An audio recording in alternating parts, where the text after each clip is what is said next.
அருட்பெரும் ஜோதி அருட்பெரும் ஜோதி தனிப்பெருங் கருணை அருட்பெரும் ஜோதி திருவருட்பிரகாச வள்ளலார் திவ்ய திருவடிகளே சரணம். ராமலிங்க அபயம் ராமலிங்க அபயம் ராமலிங்க அபயம்.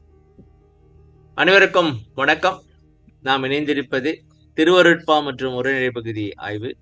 இந்த தொடரில் அருட்பா பாடல்களையும் உரைநடை பகுதியும் ஆய்வு செய்து அதிலுள்ள உண்மையை கண்டு தெளிவு பெற்று அருட்பாவை எப்படி படிப்பது, எப்படி பொருள் பார்ப்பது, உரைநடை பகுதியில் உள்ள ரகசியங்கள் என்னென்ன என்பதை தெரிந்து கொண்டு அதை பயிற்சி செய்து நாமும் வளரார் போல் ஆவதே ஆகும். இந்த விஷயங்களையும் கருத்துக்களையும் நம்மோடு பகிர்ந்து கொண்டு வருகின்றார் மூப்பையா. ஐயா வணக்கம். அருட்பெரும் ஜோதி அருட்பெரும் ஜோதி தனிப்பெருங்கருணை அருட்பெரும் ஜோதி தொழிலும் ராமலிங்கம் ராமலிங்கம் ராமலிங்கம். வணக்கம். வணக்கம் சாமி. வணக்கம் சாமி. கடந்த வள்ளலார் வாழ்கிறார் வள்ளலோட வரலாறு பார்த்துக்கிட்டு வரோம். போன வாரம் வள்ளலார் ஒரு ஆசிரமத்துல தங்கி இருந்தாரு. அப்புறம் அங்க உட்காந்து பாடல்லாம் எழுதிக்கிட்டு இருந்தாரு. அப்புறம் வேலாயுத முதலியாரை சந்திச்சாரு. அப்புறம் வேலாயுத முதலியாருடைய புலமை திறன், அதாவது ஒரு பாடலை எழுதிட்டு அதுல இருந்து 10 பாடல் எழுதுவாங்களா, அதெல்லாம் பார்த்தோம். இன்னைக்கு வள்ளலாரின் திருமணத்துக்கு போறோம். சொல்லுங்க, எப்படி எது இன்ட்ரோ இருக்கா தம்பி? எது இன்ட்ரோ இருக்கான்னு கேட்டேன். இப்போ அண்ணாலாம் சேர்ந்து கல்யாணம் பண்றாங்க.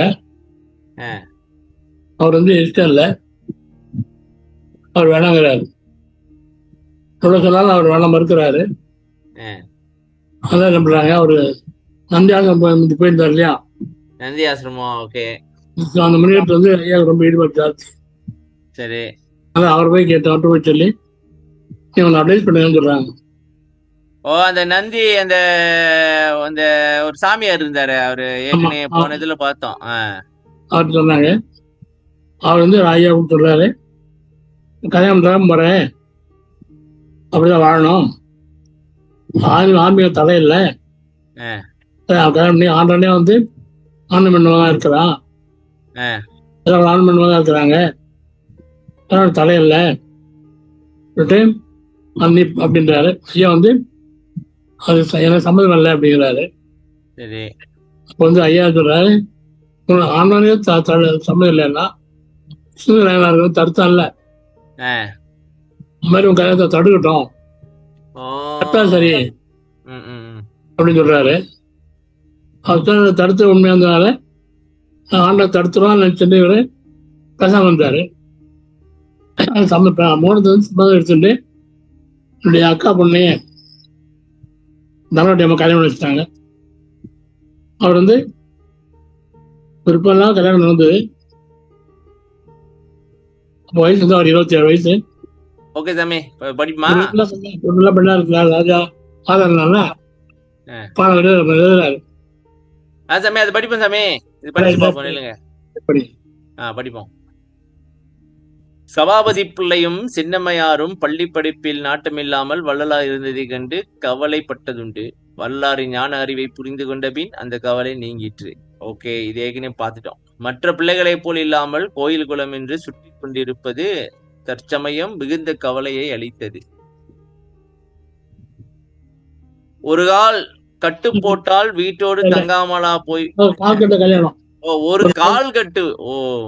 கால் கட்டு போட்டால் வீட்டோடு தங்காமலா போய்விடுவார் என்று எண்ணிய தாயாரும் அண்ணன் சபாபதியும் வள்ளலாருக்கு திருமணம் செய்ய ஏற்பாடுகள் செய்தனர். வள்ளலாரோ திருமணம் வேண்டாம் என்று மறுத்தார். அவர்களால் முடிந்தவரை எவ்வளவு அறிவுரைகள் கூறி பார்த்தனர், வாதம் செய்தனர். வள்ளலார் திருமணத்திற்கு இசையவில்லை. சாமி, எனக்கு இங்க ஒரு கேள்வி வருது. இப்ப இந்த சபாபதி பிள்ளையார் அவர் பிரசங்கம் தானே பண்றாரு. பிரசங்கம் பண்றவருக்கு தெரியாதா ஒரு ஞானினா எப்படி இருப்பாங்க, என்ன கதை, இப்படிதான் இருப்பாங்க?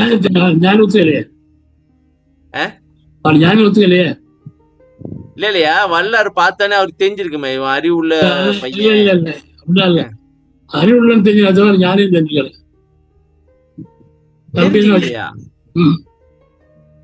எப்படி சாமி ஒரு சின்ன பையன் இந்த மாதிரி பிரசங்கம் எல்லாம் பண்றான், பார்க்காம சொல்றான் அப்படின்னாக்கா அது ஒரு ஆச்சரியமான விஷயமாச்சு. இல்ல அறிவுலகம் தெரிஞ்சு அவ்வளவு அறிவு உலகம் தெரிஞ்சுட்டாங்க. ஆனா கல்யாணம் பண்ணி வைக்கணும்னு இந்த வேலையை பார்த்துருக்குறாங்க. வள்ளலார் வந்து முதல்ல வேணாம்னு சொல்லியிருக்காரு. சரி, வள்ளலார் அதிக ஈடுபாடு கொண்டிருந்த நந்தி ஆசிரம தலைவராகிய சிவயோகியரிடம் முறையிட்டு எப்படியாவது ராமலிங்கரை திருமணத்திற்கு இசைய வைக்க வேண்டும் என்று வேண்டினர். சிவயோகியரும் அவர்கள் கேட்டுக்கொண்டபடி வள்ளலாரை திருமணம் செய்து கொள் என்று வற்புறுத்தினர். என்ன சாமி, சிவயோகியரும் அதே வேலையை பார்த்து வச்சிருக்கிறாரு.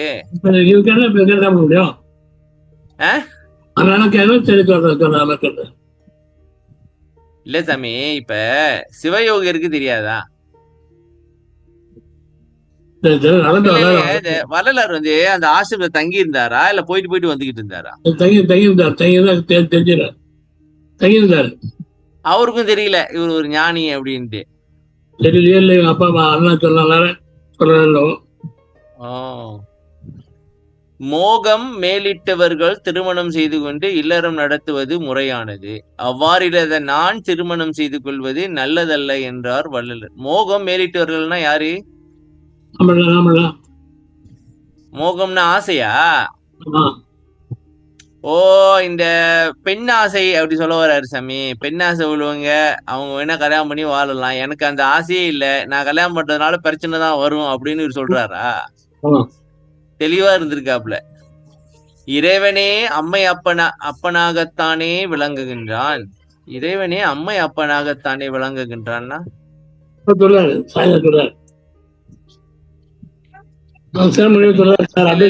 இது என்ன கான்செப்ட்? இறைவனே அம்மை அப்பகத்தான் விளங்குகின்றான், அதுக்கு இதுக்கு என்ன சம்பந்தம்?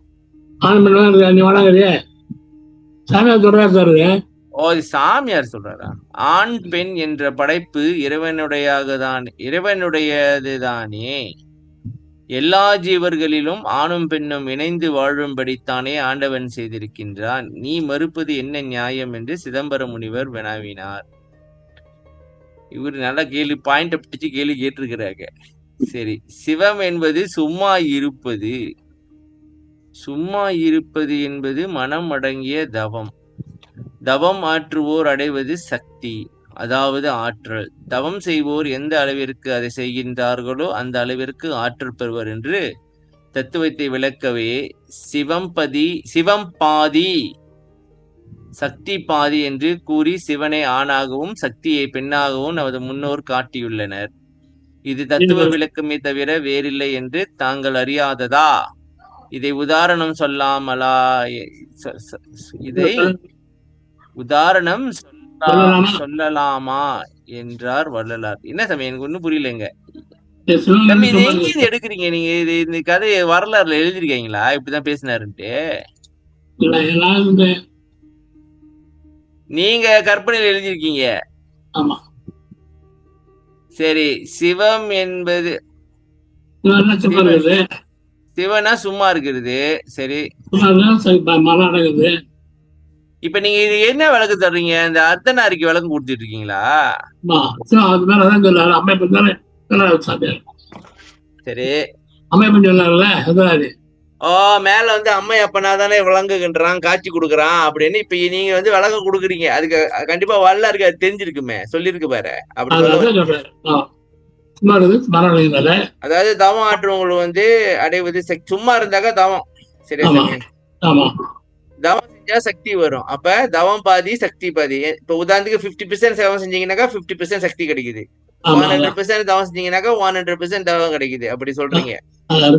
சிவனை ஆனாலும் சக்தி பண்ணாலும் காட்டுறாங்க. இது தத்துவம் தவிர உண்மை இல்லை. உங்களுக்கு தெரியாதான் இவங்க யாரும் திருப்பி கேட்டிருப்பாரு. கேட்டாரா இல்ல கேட்டிருப்பாரான்னு நீங்க சொல்றீங்களா? ஜாலியா கற்பனை தான். கற்பனை மருத்துவ எப்படி மருத்துவப்பாரு, கற்பனை ஒரு கற்பனை கதை, அவ்வளவுதான். ஓகே, உன்னை பெற்றெடுத்த தாயும் உன்னை வளர்த்த அண்ணனும் மனம் வருந்தலாமா? இது சரியா என்றார் சிவயோகியார். எனக்கு விருப்பம் இல்லாமல் திருமணம் செய்து கொண்டால் ஒரு பெண்ணின் வாழ்க்கை பாழாகி விடாதா?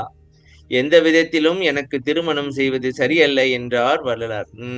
ஆமா சாமி, நம்ம ஏற்கனவே பார்த்திருக்கோம். அந்த அந்த பெண்கள்லாம் அவர் கூப்பிட்டாங்களாம். கூப்பிட்டோன்னே இவன் நம்ம போயிட்டு கலந்துட்டோம்னாக்கா அவங்களுக்கு துன்பம் வருமேன்னு கவலைப்பட்டிருக்காரு. சரியா சாமி?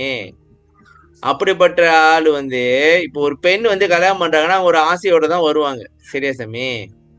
ஒரு ஒண்ணா இருக்கணும், இதா இருக்கணும், ஹஸ்பண்ட் ஒய்ஃபா இருக்கணும். ஆனா இது வந்து இவர் வந்து அதை ப்ரொவைட் பண்ண முடியாதனால அவங்க வாழ்க்கை பாழாயிரும்னு வருந்தி இருக்கிறாரு. சிவயோகர் விடுவதாக இல்லை. நீ பக்தி உள்ளவன் தானே, எல்லாம் அவன் செயல் என்பதை நம்புகிறாயா இல்லையா?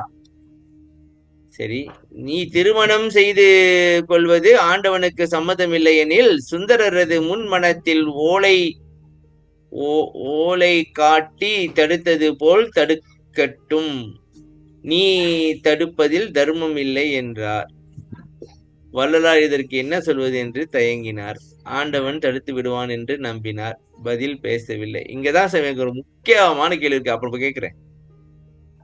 அதாவது இவர் கேட்டுக்காரு, சுந்தரரது வனத்துல வந்து தடுத்த மாதிரி. சமே, அது மொத்தம் அது உண்மை வரலாறா இல்ல அது கதையா? அது புராணம் தானே? இல்ல, அது உண்மையா நடத்துறாங்கல்ல. சரி, அந்த மாதிரி வந்து கடவுள் வந்து தடுக்கட்டும், ஏன்னா உனக்கு பக்தி இருக்கு, நீ கடவுள்கிட்டே தடுக்க சொல்லிடு, நடப்பது நடக்கட்டும், அவனுக்கு சம்மதம் இல்லைனாக்கா தடுத்து விட்டோம், முடிஞ்சு. ஓ, மௌனத்தையே சம்மதமாக எடுத்துக்கொண்டு தமக்கையார் உண்ணாமுலை அம்மாளின் மகளான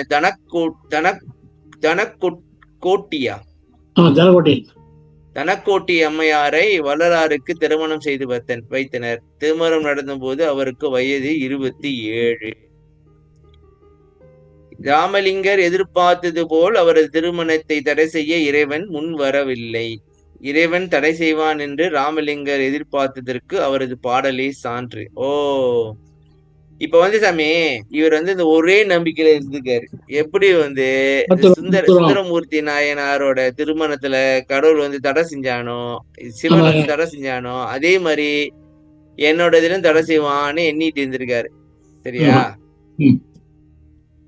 முன்மனத்தில் சுந்தரரை முன் வலுவில் கொண்டது போல் என் மனத்தில் நீ வந்திடாவிடினும் நின் கணத்தில் ஒன்றும் ஒரு கணம் வந்துரைக்கில் செய்ததன்று இன்றும் ஒரு மனம் செய்வேன் நான். ஓ, சொல்லுங்க சாமி. முன் மனத்தை சுந்தர தட்டிய நம்ம என் மனத்தை வரா போயிட்டே பாரப்படி. இப்ப நீ வர வேண்டாம். ஒரு பூதகணம் ஒண்ணு வந்து நிறைய பூதகணங்கள் இருக்கு. சரி, ஒண்ணு கூப்பிட்டோம். பண்ணல, இன்னொரு கல்யாணம் இப்ப நான் பண்ணிக்கிறேன். ஏன்னா என்ன வந்து மதிச்சு நீ வந்து ஆளை விட்டு அனுப்பி இருக்கிறேன்ற ஒரு சந்தோஷத்துக்காக. சரியா? ஆமா ஆமா, திருப்பி கல்யாணம் பண்ணுவேன் அப்படின்றாரா? அவரது வாழ்வில் திரைமட்ட நடைபெற்றது என்பதற்கு இந்த அவரது பாடலே சான்றாக உள்ளது. திருமணம் செய்து கொண்ட அன்றிரவே தனக்கோட்டி அம்மையாரிடம் திருவாசகம் கொடுத்து படிக்க சொல்லிவிட்டு வள்ளலார் வீட்டை விட்டு வெளியேறினார் என்றே இதுவரை எழுதி வந்துள்ளனர். இந்த கருத்து பற்றி ஓர் ஆய்வு. ஓகே சாமி, இங்கதான் வருவோம் நம்ம. இப்ப அருட்பெருஞ்சோதி படத்துலதான் இப்படி காட்டிக்கிட்டாங்க. இது வந்து இவங்க எழுதியிருக்காங்க. திருவாசத்தை கொடுத்துட்டு விளக்கியம் கொடுத்து விட்டா கிளம்பிட்டாரு, வெளியேறிட்டாரு அப்படின்ட்டு. ராமலிங்கர் திருமணம் செய்து கொண்ட போது அவரது வயது 27. அவரது தாயார் சின்னம்மையார் இறந்த பிறகுதான் அவர் 858ஆம் ஆண்டு அவரது 35ஆம் வயதில் வீட்டை விட்டு வெளியேறுகின்றார். திருமணத்திற்கு பிறகு 8 ஆண்டுகள் வீட்டில்தான் இருக்கின்றார். வள்ளலார் தாம் பாடிய திரு அருட்பாவில் தன்னை பற்றியும் சில செய்திகளை கூறியுள்ளார். அவை அவருடைய வாழ்க்கையின் அகச்சான்றுகள். அந்த வகை பாடல்களை பொதுப்படையாக பாடியவை என்றே, பிறருக்காக பாடியவை என்றோ கூற முடியாது. உதாரணமாக பிள்ளை பெரு விண்ணப்பம் 43வது பாடல். இல்லைங்க, அதை தொடப்போம். பிள்ளை பெறுவன் பொன் 40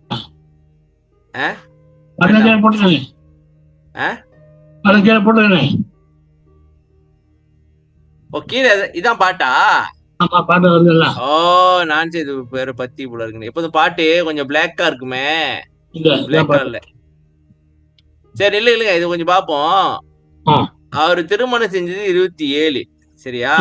1858 தான் வெளியே போறாரு. அப்ப 8 வருஷம் வீட்டுலதான் இருந்திருக்காரு. இது வந்து இதோட ஆதாரம் இந்த பாட்டுல இருக்கு. முனித்த வெவ்வினையோ நின் அருட்செயலோ தெரிந்திலேன் மோக மேலின்றி தனி ஒருசார் மடந்தையர் தமக்குள் ஒருத்தியை கைத்தொடச் சார்ந்தேன். குனித்த மற்றவரை தொட்டனைன்றி கலப்பிலே மற்றது குறித்தே நினைத்தனன் நினைத்ததோறும் உள் உடைந்தேன் பகர்வதேன் எந்தை நீ அறிவு. சொல்லுங்க சாமி, இது என்ன வெள்ளையா தெரியல, இந்த வெள்ளையோட அரிசியாரா தெரியல. மோகம் இல்லாம நிறைய பெண்கள்ல தனித்தனின்னா என்னது? நிறைய பெண்கள் விரும்பினாங்கல்ல. நிறைய பெண்கள் அவர் விரும்பினாங்க. அதான் ஒருத்தி மாத்திரம் அந்த கல்யாணம் பண்ணிக்கிட்டேன். ஓகே, கை சொல்றாங்க, கைப்பிடிக்கிறாங்கல்ல. கைப்பிடி வாங்க சமயம் சுண்டு வரல பிடிப்பாங்க. கைதோட சாந்தேன், கைதோட கல்யாணம் பண்ணி அர்த்தம். சரி, பிடித்த மட்டும் விரும்பின மத்தவங்கள தொட்டுக்கலாம், ஆனா கலகல, அவனோட கலகல. சரி, இது வச்சு நான் கஷ்டப்பட்டேன் நடிகை. தொட்டுட்டேன் கலக்கலன்னா என்ன சொல்ல வர்றாரு? மற்ற தொட்டுக்கலாம் விரும்பி வந்தாங்கல்ல. சரி, அதெல்லாம் தொட்டு கையெல்லாம் வச்சுட்டாங்கல்ல. இப்ப இவர் என்ன சொல்றாருன்னா சாமி, இப்போ நிறைய பேரு நான் ஒருத்தவங்க தான் கல்யாணம் பண்ணிக்கிட்டேன், மத்தவங்க பண்ணல அப்படின்றாரு. மத்தவங்க கலக்கல, நான் ஒருத்தியை தான் கைப்பிடிச்சேன் அப்படின்னு. நான் கூட நினைச்சேன் இவங்களதான் கலக்கல அப்படின்னு சொல்றாரு நினைச்சேன். இல்ல பெண்கள்ல என்ன எல்லாம் நிறைய வந்தாங்க. கைதோட சாந்தேன கலந்தான அர்த்தம். கைதோட கையில கல்யாணம் பண்ணிக்கல, சாந்தேன், அவளோட சாந்தேன். வளர்த்த மத்தவங்க நான் தொட்டுக்கலாம், ஆனா கலக்கல, அவ்வளவுதான் கலக்கல. அவங்க கலக்கல, இப்ப இவனை கலந்த அர்த்தம். எனக்கு விரி மத்த யாரா கலக்கலாங்கிறாரு, கலந்தான் அர்த்தம். என்ன சமய புரியல எனக்கு. நிறைய பேர் விரும்பினாங்க. சரி, புத்திய மாத்திரம் கைதோட எல்லாம் கல்யாணம் கைதோட கையெல்லாம் முடியுது. சரி, அவளை சார்ந்தேன், அவள் சார்ந்து வாழ்ந்தேன். சரி, என்ன விரும்ப மத்தவள நான் சுட்டுக்கலாம், ஆனா கலக்கல அவனோட. சரி, அவங்கள கலனை உள்ள கலந்தான்னு அர்த்தம். அவங்கள கலக்கல, ஆனா இவங்கள கலந்தாங்கன்னு அர்த்தம் சொல்ல வரீங்களா? ஆமா, தொடர் சாந்தியா வந்து பாருங்க, கையோட சாந்தியான கலந்தான்னு அர்த்தம். அப்ப என்ன அவர் தாம்பத்திய வாழ்க்கையில ஈடுபட்டாருன்னு சொல்ல வரீங்களா? அப்படிதான் பாட்டு இருக்கு. அவ்வளவு அப்படியே பாட்டு பாருங்க. நான் ஜாலியா இருக்கேன் சார், பாருங்க. ஒருத்திய கைதோட சாந்தால என்ன பொருள், அவ்வளவுதான். நீங்களே புரிஞ்சு விட்டேன். நீங்க எழுதல, ஆனா இப்ப இங்க கலப்பிலேன் சொல்றதுனால இப்ப அப்படியே. சரி, மோகம் மேலின்றி தனித்தனி ஒரு சார் சமே. இது இப்ப இதுதான் கேள்வி. இப்ப வள்ளர் அவங்க கூட வாழ்ந்தாரா இல்ல அவங்களோட தாம்பத்தியில ஈடுபட்டாரா அப்படின்ட்டு. ஆக்சுவலி அது நம்ம ஆராய வேண்டிய அவசியம் கிடையாது. அது அவங்க ஹஸ்பண்ட் ஒய்ஃப் சாமி, அவங்க என்ன பண்றாங்க நம்ம வேலை இல்லையே. மோக மேலின்றி தனித்தனி ஒரு சார் மடந்தையர் தமக்குள் ஒருத்தியை கைத்தொட சார்ந்தேன் என்பதன் பொருள் என்ன? ஓகே, மோக மேலின்றி மோகாந்தகாரம் இல்லாது, அதாவது மோக ஆசை இல்ல, மடைந்தையர் பெண்களுள் கைதொட பாணிக்கிரகணம், அதாவது திருமணம். பாணிக்கிரகணம் திருமணம். ஓகே, மோகம் அதிகப்படாது திருமணம் செய்து கொண்டதால் ஒருத்தியை சார்ந்து வாழ்ந்தேன். அதாவது சாமி, இப்ப மோகம் உள்ளவன் ஒருத்தியை சார்ந்து வாழ மாட்டான். நிறைய பேரு குனித்த, வளைத்த அல்லது என்னை விரும்பிய. குனித்தன வளைத்தேன் என்னை விரும்பிய. மற்றவரை, மற்ற பெண்களை தொட்டனன்றி கலப்பிலேன். தொட்டிருக்கலாம், ஆனால் அவர்களோடு சேர்ந்து கலந்ததில்லை. அதாவது செக்ஸ் இல்ல. சரியா சாமி? அதாவது பிளாங்கா சொல்லணும்னாக்கா செக்ஸ் இல்ல. மற்றது குறித்து, மற்ற அது குறித்தா இல்ல மற்றது குறித்தா? தொட்டதை நினைத்தே பணித்தனேன், நடுங்கினேன். ஓ, தொட்டது அவங்க தவறுதலா தொட்டிருக்கலாம், அதை நினைச்சு பயந்தாரு. சரி. திருமணம் செய்து கொண்டதால் அதுவும் மோகாந்தம் இல்லாத ஒருத்தியை சார்ந்தேன்.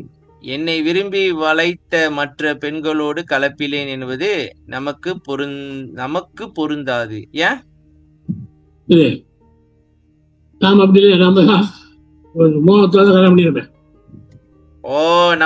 நமக்கும் அவருக்கும் சேம் இல்லைன்றீங்க. நம்மளோட நிலையும் அவரோட. ஓகே, இந்த திருமணம் அப்ப திருமணம்னு சொன்னாக்கா நம்ம திருமணம் மாதிரி அதை நினைச்சுக்க கூடாதுன்னு சொல்ல வரீங்க.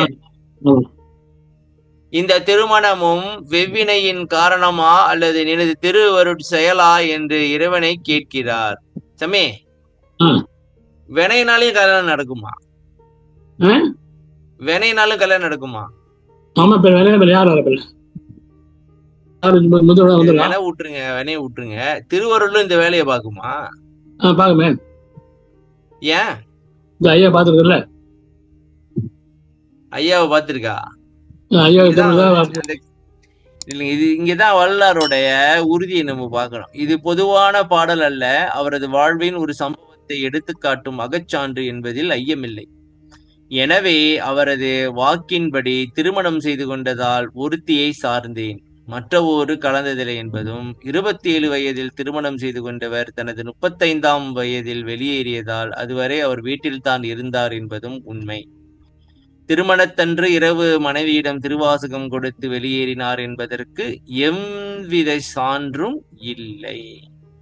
இந்த ஒரு பாட்டை வச்சு பார்த்தோம் அப்படின்னாக்கா, சார்ந்தேன் அப்படின்னு எழுதியிருக்கிறாரு அப்படின்னாக்கா சார்ந்து வாழ்ந்திருக்கிறாருன்னு அர்த்தம். சரியா சாமி? அன்னைக்கு குடிச்சிட்டு கிளம்பிட்டாருன்றது இவங்களா கற்பனை. 5 வயது குழந்தையா இருந்த போதே அந்நியாரின் கண்ணீர் கண்டு இறங்கிய வள்ளலார், உணவிலே விருப்பமில்லாவிட்டாலும் பெற்ற தாய் முகவாட்டம் பார்ப்பதற்கஞ்சி இரக்கம் காரணமாக பேருணவு கொண்ட வள்ளலார், இரக்கம் ஒருவில் என் உயிரும் உருவும் என்று கூறிய வள்ளலார், ஜீவகாருண்யமே தெய்வ வழிபாடு என்று கூறிய வள்ளலார், தனக்கோட்டி அம்மாளிடம் கருணை இல்லாமல் இருந்திருப்பாரா என்று சிந்திக்க வேண்டும். என்ன சொல்ல வரீங்க? தெரியாது, எனக்கு தெரியாது. அவர் இறக்கமானவர் எப்படி இருப்பான் இன்னும் பண்ணிக்கோ. அதாவது சிந்திக்க வேண்டும் சொல்லிட்டீங்க. எப்படி கருணை இல்லாம இருந்திருப்பாரு அப்படின்னு சொல்லிட்டு இருக்கீங்க. ஏன்னா அவங்க இல்லற வாழ்வு விருப்பப்பட்டு கல்யாணம் பண்ணிட்டாங்க. இல்ல அவங்க விருப்பப்பட்டு கல்யாணம் பண்ணாலும் அவங்களையும் போஸ்ட் பண்ணி கல்யாணம் பண்ணாங்களா சாமி? அவங்க முறைய அப்படிதான் அவங்க ஜாதியில அக்கா பொண்ணு கல்யாணம் பண்ணாகணும். ஓ, அவங்க ஜாதியில அக்கா பொண்ணு கல்யாணம் கண்டிப்பா பண்ணியே ஆகணும்.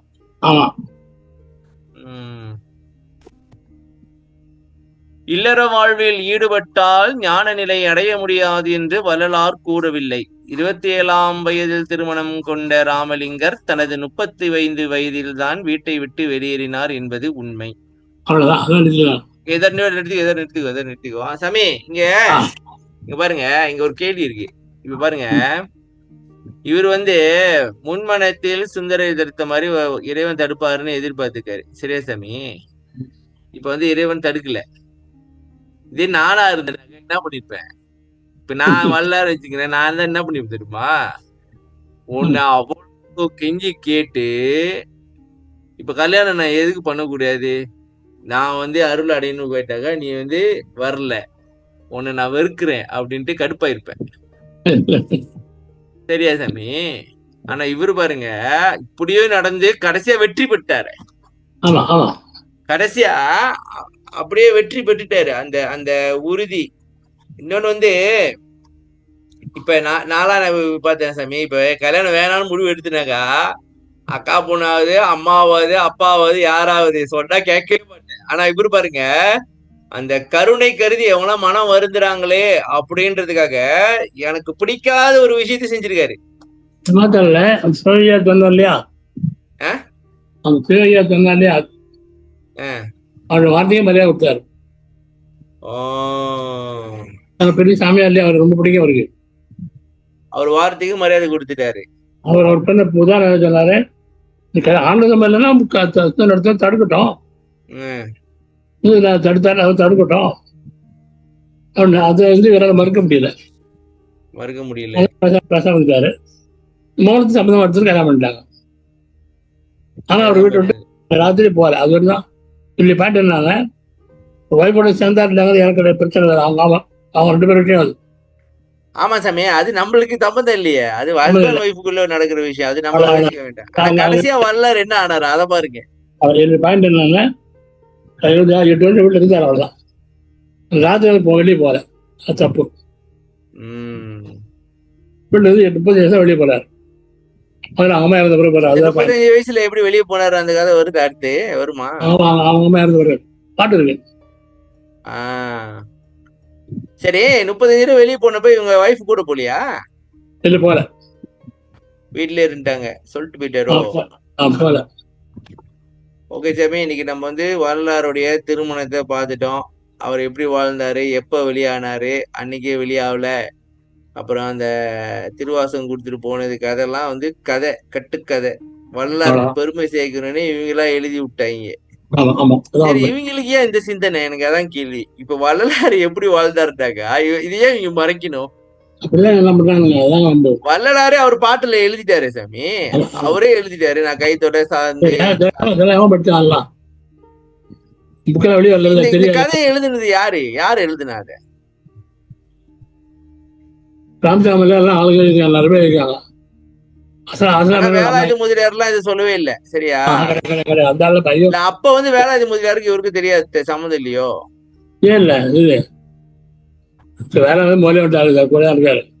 முதலே வந்துட்டாரா? ஆமா ஆமா ஆமா ஆமா. சரி சாமி, நன்றி. அருட்பெரும் ஜோதி, அருட்பெரும் ஜோதி, தனிப்பெருங்கருணை, அருட்பெரும் ஜோதி, திருவருட்பிரகாச வள்ளலார் பிள்ளைத்தனம், ராமலிங்காபியம், ராமலிங்காபியம், ராமலிங்கம். வணக்கம் ஐயா. வணக்கம். நன்றி. வணக்கம். நன்றி சாமி, நன்றி. அடுத்த வாரம் அடுத்த தொடரில் சந்திப்போம். நன்றி. நன்றி மக்களே.